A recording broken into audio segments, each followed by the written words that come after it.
আপনি মাজার আগুন ধরাই দিবেন, বাইরে সুতা লইয়া মেহরাবের উপরে উঠটা কুমান শুরু করবেন, মন্দির পাহারা দেন, আল্লাহর ওজনে মাজার ভাঙেন। আই হগাদের কুতকুতি গো। আল্লাহর ওলির কবরকে কেন্দ্র করে কেউ যদি শিরিক করে, কেউ যদি বেদাত করে, কেউ যদি আল্লাহর ওলির কবরকে কেন্দ্র করে মেলা বসায়, এই শিরকের বিরুদ্ধে আমরা, এই বেদাতের বিরুদ্ধে আমরা, এই মেলার বিরুদ্ধে আমরা, এই গাঁজা সেবনের আসরের বিরুদ্ধে আমরা আগেও ছিলাম, এখনো আছি, ভবিষ্যতেও আমাদের অবস্থান পরিষ্কার। শিরিক, বেদাত, কুফর, গাঁজা ইত্যাদির বিরুদ্ধে আমাদের অবস্থান সবসময় পরিষ্কার থাকবে। যদি কোনো উরুসের মধ্যে গাঞ্জা খা, ইডিরে দৌড়ে গাছ বান্ধা রাখুন। যদি কোনো মাজার মধ্যে বাবা আবার ট্যাবলেট খা, গাছ বান্ধা রাখুন। মাজার মধ্যে যায় যদি কেউ সেজদা দেয়, গাছ বান্ধা রাখুন। মাজার যায় শরীর বহির্ভূত কোনো কাজ করে, আর মেলা জমায় নারী পুরুষের অবাধ বিচরণ করে, ওকে দুজনের গাছ বান্ধা রাখুন। আইন আমরা সবাই মিললাম মাজারটার সুরক্ষা দেই। ওলি আল্লাহরে শুধুমাত্র আমরা ভালোবাসে না, হিন্দুরা পর্যন্ত ওলি আল্লাহরে সম্মান করে। আমরা দেশে বহুত হিন্দুরা যাই দেখেন খাজা করিবেন ওদের মাজারে, তারা নিজের সবুজ গিলাপ দিয়া তারা উদ্বোধন করতেছে। এরা কিতাব হয়েছে আমি জানি না, কিন্তু হিন্দুরা ওলি আল্লাহর মাজারে যা। আপনি মুরব্বীরা আপনারা দেখেন না? জানি জানি জানি জানি। তাইলে ওলি আল্লাহর মাজারে যারা আঘাত করতেছেন, সাধারণ পাবলিক, হিন্দু, খ্রিস্টান, বুদ্ধ, সকল ধর্মের সেন্টিমেন্টাল আপনি আঘাত করতেছেন। এই জন্য ওলি আল্লাহর বিরুদ্ধে অবস্থান নিয়ে এই দেশে কখনো শান্তি আসতে পারে না। এই জন্য বলছি উহু উহু যে কইছি, এমনি কইছি না, চিন্তা করে কইছি। আমরা কিচ্ছু করতে না, আল্লাহর পক্ষ থেকে গজব আসবো। বাজান আমার রাগ বেশি, আমার বাইর তো বুঝাইছে চিল্লেন না, আমি আসলে বাদ দালাইছি, আমার খুব সেদ বেশি, আমার খুব খারাপ লাগে বাজান। জান না কেমনে এই দেশে যদি ওলি আল্লাহ না হইতো আমার অবস্থাটা কি তৈলিলে? হ্যাঁ, 360 আউলিয়া কি বংশ লয়ে আইছে এই দেশে? বংশ লয়ে আইছে? এই ভারতীয় উপমহাদেশে ইসলাম আসছে ওলি আল্লাহর মাধ্যমে। তো ওই ওলি আল্লাহর মাজার ভাঙ্গা সমান করে আপনি কইতাছেন শিরিক মুক্ত, বন্ড মুক্ত, শিরিক মুক্ত। মাজার বাংলে শিরিক মুক্ত হয়ে যাবো গা? আপনি মাজার বাংলো কি গাঞ্জা খাওয়া বন্ধ হয়ে যাবো গা? আপনি দেখতেছেন যে ওই মাজারের মধ্যে কেডা লম্বা চুলমুল লাগায় কোনাত গিয়া কিতা খাইতেছে না খাইতেছে, ইডি দেখতেছেন। আর বাংলাদেশের ভিতরে যে বহুত এই গডফাদাররা, বাবার ইয়াবার সালান কারবারের যে গডফাদাররা ব্যবসা করতেছে, হিট যাইতেরেন না, কেসিনোতে যাইতেরেন না, মদের বারের হেন যাইতেরেন না, সিনেমা হলে যাইতেরেন না, কত জায়গা দিয়ে কত সামাজিক কাজ চলতেছে, পতিতালে যাইতেরেন না, হিডি দিয়ে যান না। ওলি আল্লাহর দিকে এত এত সমস্যা কিনলে গা? ও বুঝতে পারছি, ওলি আল্লাহদেরকে আপনারা দুশ্মন মনে হয়। তবে মনে রাখেন, ওলি আল্লাহর বিরুদ্ধে গেলে খোদার গজব আসমান থেকে নামব। শেষ কথা, আখিরি কালাম, শেষ কালাম, এখনো সময় আছে। যতটা মাজার ভাঙছেন সুন্দর করে বানাই দেন, আমরা সহযোগিতা করুন। এবং আজকে থেকে সামনে ওলি আল্লাহর মাজার ভাঙ্গার দুঃসাহস করবেন না। আর প্রত্যেকটা ওলি আল্লাহর দরবারে যে খাদেমরা আছেন, আমি খাদেমদেরকে পরিষ্কার করে বলে দিয়া যাই, আপনারা আগামীকালই কমিটি করুন।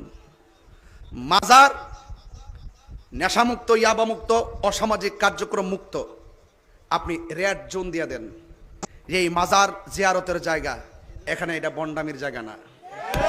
কথা বলেন ঠিক কিনা? এই বিষয়টা না অনেকে গুলায় ফেলছে, গুলায় ফেলে আমাকে, আপনাকে, আমাদেরকেও শত্রু বানাচ্ছে। আমাদেরকে কেমন জানি বুঝাইতে চাইতেছে যে আমরা শত্রু, আমরা সম্প্রীতি চাই না, এমনটা বুঝায়। এরকম একটা ভাবসাব। সহিহ বুখারীর বর্ণনা 427 নম্বর হাদিস। এই হাদিসের বর্ণনাকারী আম্মাজান আয়েশা সিদ্দিকা রাদিয়াল্লাহু তাআলা আনহা, তিনি বলেন, নবীজির দুই বিবি উম্মে হাবিবা, উম্মে সালামা রাদিয়াল্লাহু তাআলা আনহুমা, তারা দুইজন হাবশায় একটা গির্জা দেখছে। গির্জা, ফিহা তাসাবির, গির্জার মধ্যে অনেকগুলা ছবি দেখছে। ছবি, গির্জা বলতে আমাদের মাথায় কি আসে? একটা ধর্মের ইবাদত খানা, একটা ধর্মের মানুষের কি খানা? ইবাদত খানা, গির্জা।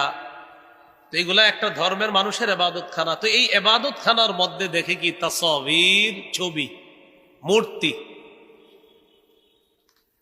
ফাযাকারাতা লিন-নবী সাল্লাল্লাহু আলাইহি ওয়াসাল্লাম, নবীজির দুই বিবি ব্যাপারটা আল্লাহ রসুলের কাছে জানাইলেন, হুজুর আমরা হাফসায় একটা গির্জা দেখলাম, এবাদতখানা দেখলাম, এবাদতখানার মধ্যে দেখি কি ছবি মূর্তি এগুলা দেখলাম। فقال رسول الله صلى الله عليه وسلم إن أولئك إذا كان فيهم الرجل الصالح فمات بنوا على قبره مسجدا। নবীজি বলেন এরা হলো তারা, একদল মানুষ ছিল তাদের মাঝে কোনো ভালো মানুষ যখন মারা যায়, মারা যাওয়ার পর ওই ভালো মানুষটা যেখানে কবর দেয় কবরের উপর তারা একটা সেজদার স্থান বানাইতো, নাউজুবিল্লাহ, যেখানে কবর দিস উপরে একটা সেজদার স্থান বানায়। ওয়াসাওয়ারু ফিহি তিলকা সুওয়ার, ওই মানুষগুলা আল্লাহর ওলি মারা যাওয়ার পর কবরের উপরে একটা সেজদার স্থান বানিয়েছে, আর ওই সেজদার স্থানের ভিতরে নিচে আল্লাহর ওলির কবর, আর উপরে ওই সেজদার যেই জায়গায় দেয় সেখানে হলো আল্লাহর ওলির মূর্তি। তাহলে নিচে আল্লাহর ওলির কবর, উপরে হলো এবাদতখানা, আর এবাদতখানার ভিতরে আল্লাহর ওলির মূর্তি ছবি। নবীজি বললেন উলাইকা শিরারুল খালকি ইনদাল্লাহি ইয়াউমাল কিয়ামাহ, এরা হলো কিয়ামতের ময়দানে সবচেয়ে নিকৃষ্ট জাতি হবে, কিয়ামতের ময়দানে সবচেয়ে নিকৃষ্ট জীব হবে তারা যারা আল্লাহর ওলিদের কবরের উপরে সেজদার স্থান বানায়, আবার যদি এটার মধ্যে মূর্তি বসায় তারা হবে সবচেয়ে নিকৃষ্ট জাতি। এজন্য মূর্তি ইত্যাদি এগুলা ইসলাম সমর্থন করে না। আমাদের ইবনে শাইখুল হাদিস উনি মাত্র একটা মূর্তি ভাঙতে চেয়েছিলেন, আল্লাহর কি কুদরত, 90 ভাগ মূর্তি এখন আল্লাহ ভেঙে দিচ্ছে। উনি মাত্র কয়টার ব্যাপারে বলছিল?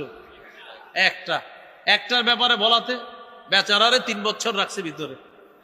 তো আল্লাহর কি কুদরত, এই জন্য অহংকার না করা। আল্লাহর কি কুদরত দেখেন, উনি মাত্র দাবি করছে কয়টা? একটা। এখন আল্লাহ তাআলা এত খুশি করে দিছে মুসলমানদেরকে যে উনি দাবি করছে একটা, শুনলা না কথাটা, যাও এখন 90 ভাগ শেষ, 10 ভাগও থাকবে না ইনশাল্লাহ।